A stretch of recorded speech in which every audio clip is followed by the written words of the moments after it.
I'll now hand over to John, who will take you through today's topic, Payroll Essentials, preparing for employment allowance changes from April 2020. Thank you, John. Thank you, Anna. Good morning, everyone. Before we start this session on the employment allowance changes, what I will say in starting this session is this will be a very big change, not only for smaller employers, but particularly for smaller employers to understand. And these slides and notes only give you a brief outline of what is expected from next April and what we understand at the moment. Things may change and have changed even in this last week. So please refer to the links at the end of the presentation for more detail, as they currently stand. And remember that this is only draft legislation. I know it's late in the year, but it is still only draft legislation. But I think obviously Brexit plays a big part in why the delay we have here. So what we'll go through is what is the employment allowance? What's the current situation and how will it change? How this will affect your payroll processes and what actions do I need to take to prepare for this? And obviously we'll follow at the end, as Anna has said, with the Q&A session. Thank you, Anna.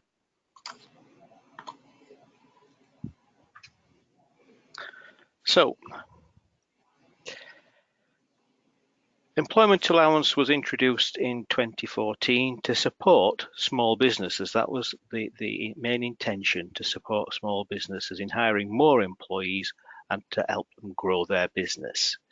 Now that started off with a £2,000 allowance, and a year or two later it was increased to £3,000.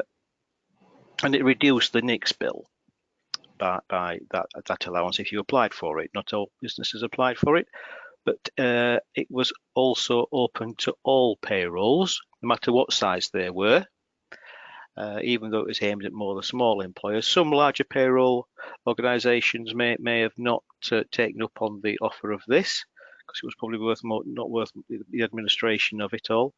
But certainly it would be for the very smaller employers, the difference between staying alive and not staying alive, shall we say. So currently all employers, with the exception of single director only payrolls, can claim the maximum £3,000 allowance against their national insurance contributions as a single company or a group of connected companies. Thank you, Anna. So how is it going to change from next year? Well, I said the original intention was to help smaller employers. And indeed, that's what this next change will bring about.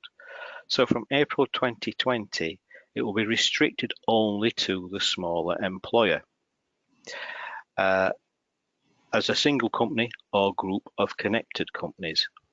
Again, still not applicable to director-only payrolls. As national insurance is not a devolved responsibility like taxes, this will include the whole of the UK.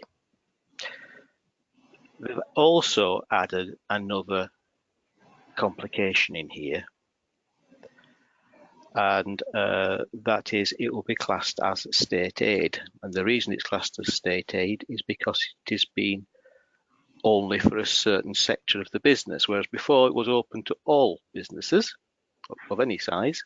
Now it's restricted, and this brings in something called de minimis state aid, which I have to admit, until a few months ago when this was first raised, I hadn't ever heard of de minimis state aid. Obviously I heard of state aid, but this is particularly concentrating on de minimis state aid. And de minimis state aid is an EU law, and this is unlikely to change even if we leave the EU, deal or no deal. Thank you, Anna. So there's 5 important areas here that we need to discuss. Do you qualify as a small business? Because there are eligibility criteria here. Do you belong to a connected group of companies? Which business sector did you belong to? What is the de minimis state aid? And have you received any de minimis state aid? So from next April, to qualify as a small business, you will need to have employer secondary class 1 NIC contributions in the previous tax year of less than £100,000. If you're a connected company, then the total employer secondary class 1 NICs for the group must be less than £100,000 in the previous tax year. That's the tax year we're in now, the 2019-20 tax year. And only one of, if you are in a connected group of companies, only one of those businesses can claim the employment allowance. Which business sector? Now this is a new area. Business sector are you come under? And the business sectors are agriculture, fisheries and aquaculture, road transport, industrial, or state aid rules do not apply. In other words, you don't come under any of the other industries mentioned. So what is the de minimis state aid? As I've said, it's an EU directive. It's a mechanism for state aid based on the Commission's view, that's the EU Commission's view, that small amounts of aid are unlikely to distort competition. The de minimis regulations allow small amounts of aid, less than €200,000 over a rolling 3-year period, to be given to an undertaking for a wide range of purposes. Each business sector will have a different de minimis state aid maximum figure. I don't know what those are, so don't even try and ask me on the questions section. I couldn't tell you. I might possibly find out if you're desperate for me to do so, but I don't know these, to be quite honest. As I said, de minimis state aid is something that I've never had to be involved with, and reading payroll, it's something payroll has never had to be involved with before either. So that was a total new thing to us. This total de minimis state aid received by a single or connected group of companies, and only one company can claim provided the maximum is not exceeded, and this includes the £3,000 employment allowance.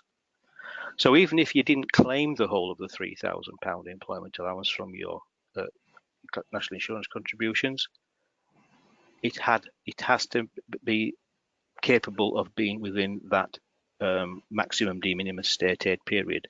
So if you received, shall we say, over that 3-year period, £199,000 of state aid, and you claimed only £1,000 of it, you'd think, well, I'm still under the limits.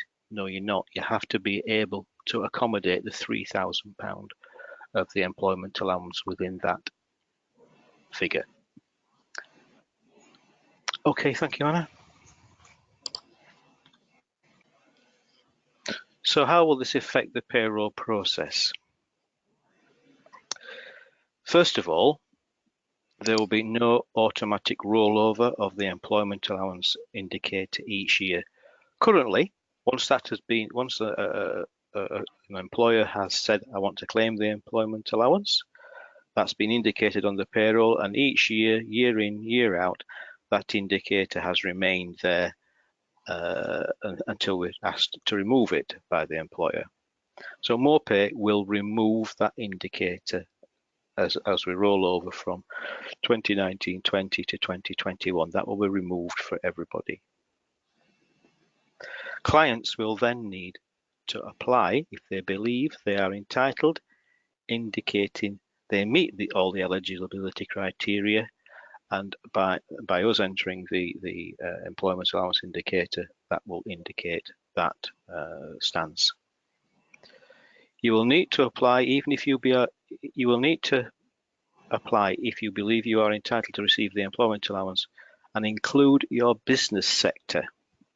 So we need to know what business sector you are under. When that is transmitted, HMRC will advise if you are not eligible to claim the employment allowance. At this stage, What we don't know is if you've already started the process and have had a payroll processed and you've had that allowance made, we don't know whether there'll be any recovery if HMRC then come back and say you're not entitled to it. I can't tell you that. I don't know. It is something we're not aware of. As I said, this is only draft. We don't have all the full details, but being software providers, we need to get this developed and into our system. So we're getting as much as we possibly can with tweaking it along the way. The eligibility criteria to declare to HMRC confirming that you have checked that your secondary class 1 NICS liability for the previous year is less than £100,000 for all connected companies, and that you have undertaken relevant checks with any connected companies in order to ascertain eligibility to claim, and that to the best of your knowledge they will not exceed the relevant de minimis ceiling for state aid for that business sector in which you operate. And by claiming the full amount of an employment allowance, even if in reality you wouldn't claim all of it. So as I said, that £3,000 has to be included. And that you are the only connected company making one claim for an employment allowance across the whole connected group.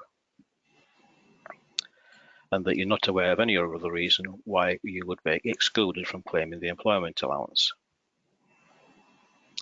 I've said the business sectors are agriculture, fisheries and aquaculture, road transport, industry, and the final one is state aid rules do not apply.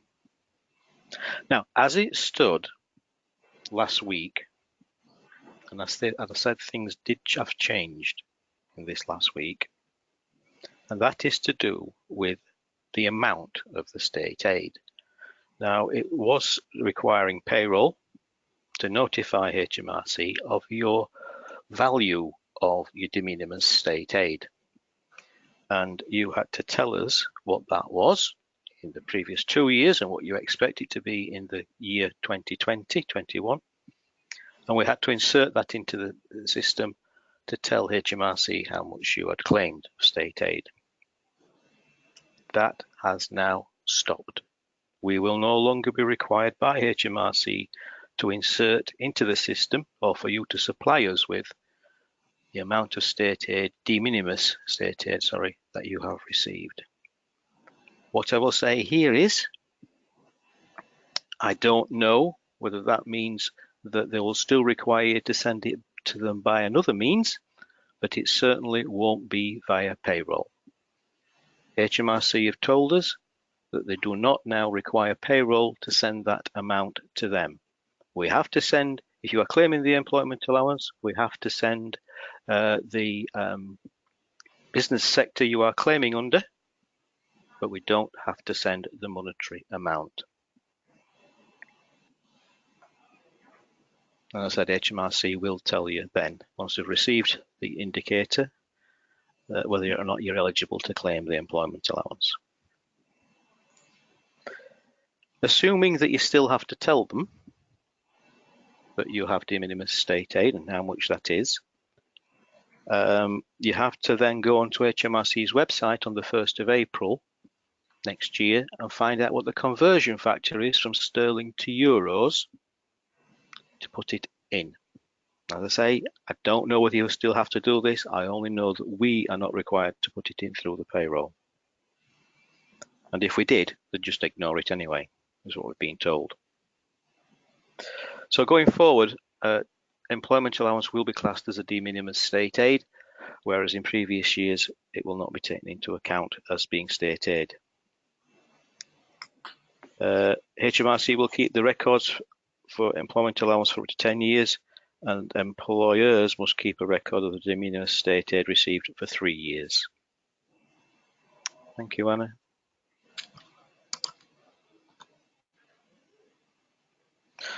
So what actions do I need to take to prepare for this? Ascertain, first of all, if you're a connected company. Obviously, things do change and the connected companies rules have been in place for a while now. So the £100,000 limit applies to the secondary class 1 NICS liability of individual businesses, and in cases where there are connected employers, the cumulative secondary class 1 NICS for all the businesses included. Now, let's say the connected business rules have been around for a while now, but they have been modified since this legislation was introduced. So where employers become connected during a tax year, and before becoming connected, they were all individually or in their previously connected grouping eligible for the employment allowance, they will remain eligible for the remainder of that tax year, but their eligibility will be reassessed as a collective for future years. Where an employer becomes connected during a tax year to a company or group of companies who have exceeded the limit of the employment allowance because their collective secondary class 1 NICS liability in the previous years was £100,000 or more, the employer joining that group will no longer be eligible for the employment allowance in the tax year in which they became connected to that group of companies. So it was more straightforward. They've added some extra ingredients in there. And then you have to find out, has any part of the company or connected group of companies received any de minimis state aid in the previous 2 years, and how much in euros, and how much will they receive in 2020? Again, assuming this is still required. And I can stress that we don't know.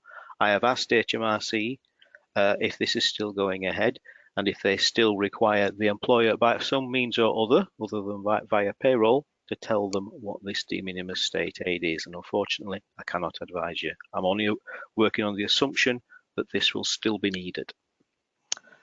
And obviously, if you were and will now not be eligible because of the £100,000 limit to claim the employment allowance, I should inform your finance department not to expect that reduction of 3,000. Or even if you were classed as a small employer, the de minimis state aid may also affect that, and you may also not be eligible to claim it. So inform your finance team of the imminent changes. Thank you, Anna.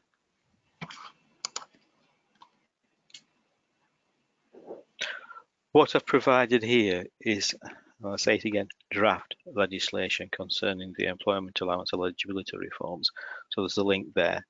There's the link there to the current connected companies rule, which will not include the 2 items I read out, incidentally, and what the basic guide is to de minimis state aid.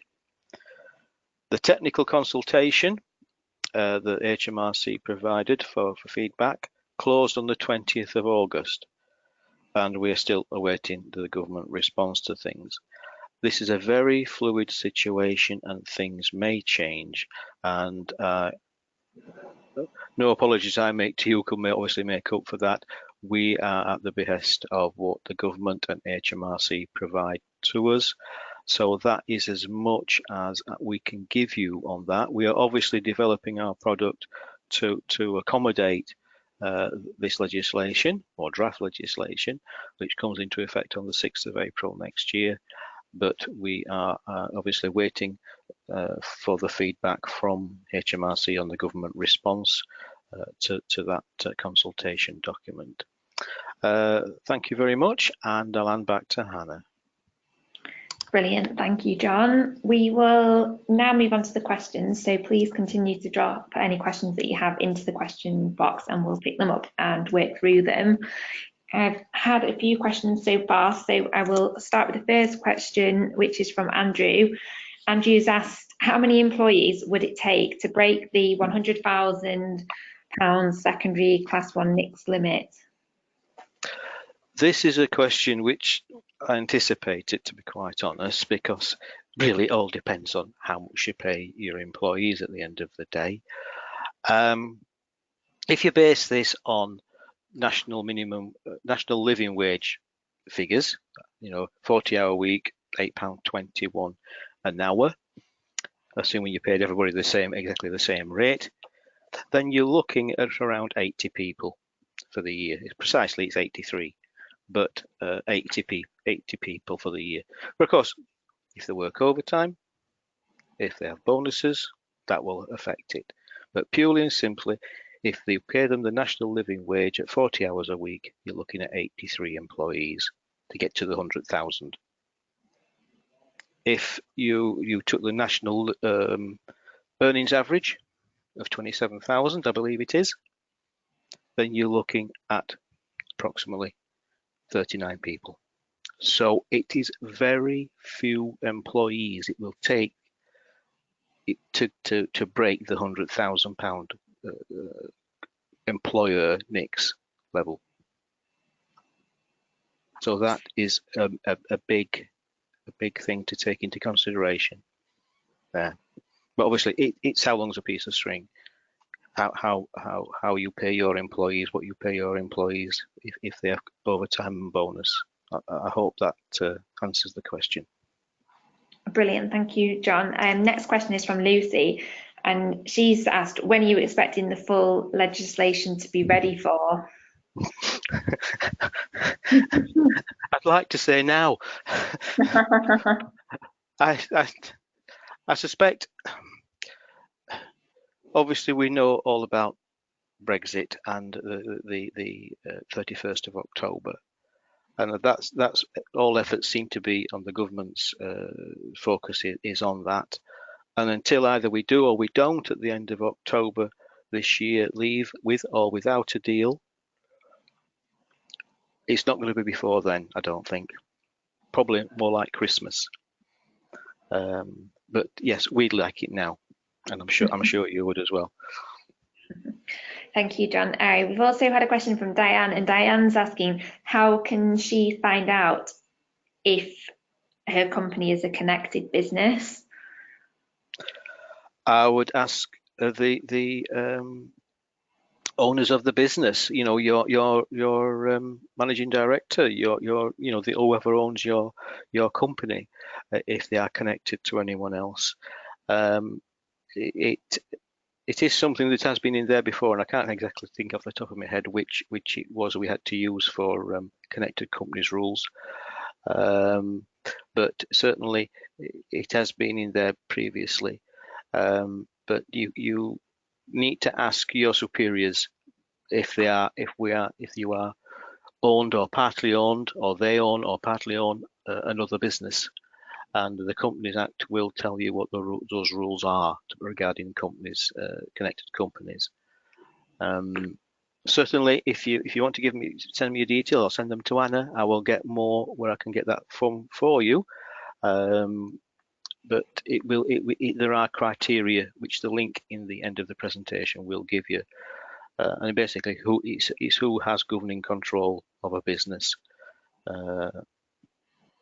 That is the priority there. Brilliant, thank you, John. We've got time for just one or two more questions. We've got a question that's coming from Sally, and she's asking whether this affects community amateur sports clubs.